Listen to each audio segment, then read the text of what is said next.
আজকে এপ্রিল মাসের 12 তারিখ 2026 সাল রোজ মঙ্গলবারে যারা কুয়েত থেকে দিনার বাংলাদেশে পাঠাবেন, পাশাপাশি যারা কুয়েতে স্বর্ণ ক্রয় করবেন, বিস্তারিত সকল তথ্যগুলি জেনে নিতে পারবেন।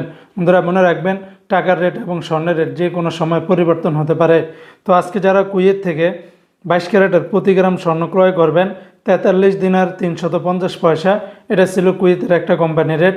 অপরদিকে কুয়েত সরকার ঘোষিত 24 ক্যারেটের প্রতি গ্রাম 46 দিনার 401 পয়সা, 22 ক্যারেটের প্রতি গ্রাম 42 দিনার 574 পয়সা, 21 ক্যারেটের প্রতি গ্রাম 40 দিনার 641 পয়সা, 18 ক্যারেটের প্রতি গ্রাম 34 দিনার 835 পয়সা।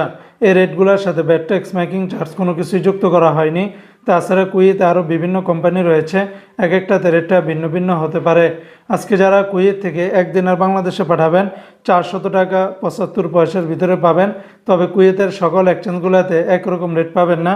যেমন কুয়েতের লুলু মানি ট্রান্সফার এক্সচেঞ্জে 400 টাকা 58 পয়সা, এয়ারওয়াই এক্সচেঞ্জে 400 টাকা 50 পয়সা, আলমোল্লা এক্সচেঞ্জে 400 টাকা 56 পয়সা, আল মুজাইনি এক্সচেঞ্জে 397 টাকা 1 পয়সা, জয়লুকাস এক্সচেঞ্জে 397 টাকা 2 পয়সা, আলনাদা এক্সচেঞ্জে 400 টাকা 60 পয়সা, কুয়েত ইন্ডিয়া ইন্টারন্যাশনাল কিউকে এক্সচেঞ্জে 400 টাকা 75 পয়সা, ইউই এক্সচেঞ্জে 397 টাকা 14 পয়সা, কুয়েত বাহরাইন এক্সচেঞ্জে 400 টাকা 58 পয়সা, বিইসি বাহরাইন এক্সচেঞ্জ কোম্পানি থেকে 400 টাকা 57 পয়সা, সিটি ইন্টারন্যাশনাল এক্সচেঞ্জে 398 টাকা, আর ওয়েস্টার্ন ইউনিয়ন এক্সচেঞ্জে 399 টাকা 93 পয়সা, আল আনসারি এক্সচেঞ্জে 396 টাকা 15 পয়সা, আমান এক্সচেঞ্জে 400 টাকার ভিতরে পাবেন।